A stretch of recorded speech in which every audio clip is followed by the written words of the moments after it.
donner même 200 €. Est-ce que c'est un péché? Non. Vous voulez seulement, maman, lève-toi. Oh, le Saint-Esprit me dit. Il faut s'aimer. Là, tu s'aimes sans problème. Hier, je vis déjà aller chez les féticheurs, quand j'étais au Gabon. Quand tu vas chez les féticheurs, la première des choses à laquelle tu penses, c'est l'offrande. Il n'y a pas photo, il n'y a pas à discuter. Dès que tu viens, il dit, pose-la pour les bakok. Quand tu vois les verres là même, tu vois les ancêtres, donne-la, c'est pour les ancêtres. Et toi aussi, tranquillos, tu déposes pour... Il va les récupérer quand tu vas partir d'ailleurs. Tu déposes pour les ancêtres parce que tu crois en lui. Si tu le fais pour une personne qui te ment littéralement, a fortiori le ferais-tu pour quelqu'un qui te fait du bien. Est-ce que faire du bien à son pasteur, c'est mauvais? Non. C'est pas mauvais. Papa, il y a des gens qui vont mourir, des pasteurs, ils vont mourir pauvres. Dieu va les récupérer, ils vont aller au ciel. Mais sans point. Sans point. Parce que, papa, quand tu es pauvre, tu es vraiment malheureux. Pitié pour cet homme. Il craignait Dieu. Serviteur, même après sa mort, bien qu'il soit mort pauvre, on continue à le qualifier de serviteur. Il est mort pauvre. La Bible dit, son créancier est venu. Il n'est pas venu réclamer son argent. Ce qui m'a surpris, c'est ça. Mais il est venu réclamer les enfants du défunt. Quel rapport y a-t-il entre ce que le monsieur t'a appris chez toi et ses enfants? Mais est-ce que le monsieur, il avait une adresse, non? C'est sûr qu'il habitait quelque part. Mais pourquoi tu n'as pas pris sa maison? Directement, il pense à ses enfants. C'est ce qui arrive à beaucoup de gens aujourd'hui. C'est pourquoi je parle de la loi de la réclamation.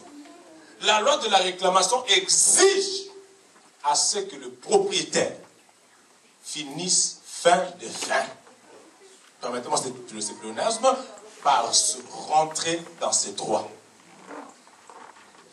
Que tu le veuilles ou non, il doit rentrer dans ses droits. Vous savez, j'ai vécu ça en Afrique. Il y a des parents, pour se maintenir au pouvoir, ils ont signé des pactes avec Satan. Et ces pactes, au lieu que ça les atteigne, ils ont sacrifié les enfants. Une femme me disait que non, son père avait un sanctuaire. Et là-dedans, de temps en temps, il envoyait la fille aller là-bas faire quoi? Danser, chanter pour ses esprits. Et jeter des cailloux dans l'eau pour ses esprits. J'ai dit, mais ton père t'a envoûté, tu sais pas? J'ai dit, c'est pas pour que tu haïsses. Non, on te passe la vérité pour que, n'est-ce pas, que tu sortes un peu du ténèbre. Mais ton père t'a envoûté. Parce que lorsque tu rentres en contact avec le monde des ténèbres, toutes les personnes qui ont été chez les féticheurs, même si c'est pour accompagner quelqu'un, tu sors avec un démon. De même, tous ceux qui viennent à l'église, même si vous êtes sorcier, il y a un esprit de Dieu, un ange qui va vous suivre. Parce que tu ne peux pas être en contact avec la spiritualité et en sortir sans l'odeur de son parfum. C'est impossible. Et beaucoup de gens ont été sacrifiés comme cela. C'est la même chose avec Adam, plutôt avec Abraham. Abraham, à cause de la peur, qu'est-ce qu'il a fait? Il a sacrifié sa femme. Il a fait passer pour sa sœur. Et au chapitre 12 de Genèse, il a fait 2 fois. Chapitre 12 et chapitre 20. Au chapitre 12, la parole nous déclare quoi? Que le roi l'a même prise pour femme. La Bible pour lui, allez-y comprendre quelque chose. Amen. Au chapitre 2, elle a été sauvée de justesse. Mais ça, c'est le sacrifice. Beaucoup de parents l'ont fait. Beaucoup de gens l'ont fait. Même à l'école. Il y a des amis qui vous ont sacrifié. Tu as pris seulement son stylo. Seulement les stylos là. Et depuis lors, ton intelligence, cadavre pourri. Vous les femmes, oh, je suis belle, il n'y a que moi, j'ai une fille, il n'y a que moi. Tu as bouffé l'argent des gens et tu ne savais pas que ces gens-là t'ont vendu. Et maintenant tu veux te marier, tu cherches. Je cherche. Fatigué, pourquoi? La réclamation. Le diable est venu réclamer ce qui lui appartient. Et quand le diable vient réclamer, il réclame plus que même ce que tu lui devais. L'homme peut-être qu'il lui devait l'argent, mais voilà que le créancier est venu réclamer les enfants. Pourquoi? Parce que ces enfants-là vont travailler à sa solde.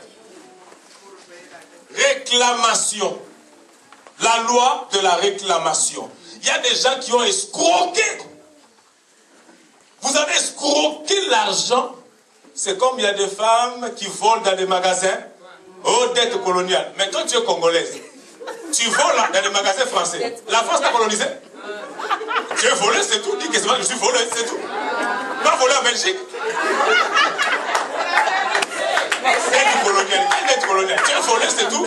Et sache-le que tout ce que tu voles là, un jour, le diable, dans son registre, il a enregistré, il reviendra te le réclamer. Papa, tu dois briser dans ta vie cette loi de réclamation. Que tu sois conscient ou inconscient, que ça, tu as été l'auteur ou tu as subi les conséquences, il faut que tu brises ça dans ta vie. Il y a des gens, on les a vendus comme ça. Et c'est fini. Ça dit que toi, tu ne réussiras jamais dans la vie. Ton argent, tu peux avoir des milliers d'euros, mais tu ne sais même pas comment est-ce que tu les dilapides, comment est-ce que tu les dissipes. Voilà, tu as été vautré comme ça dans une gabegie financière incontrôlable. Tu as été vendu. Le diable réclame ce qui lui appartient toujours. Quelqu'un m'entend jusque-là? Avant qu'on puisse avancer, on va prier. Je veux qu'on fasse une prière vraie. Ne fais pas semblant. Hein? Moi, j'ai prié comme si... Non. Quelque part, il y a quelque chose que le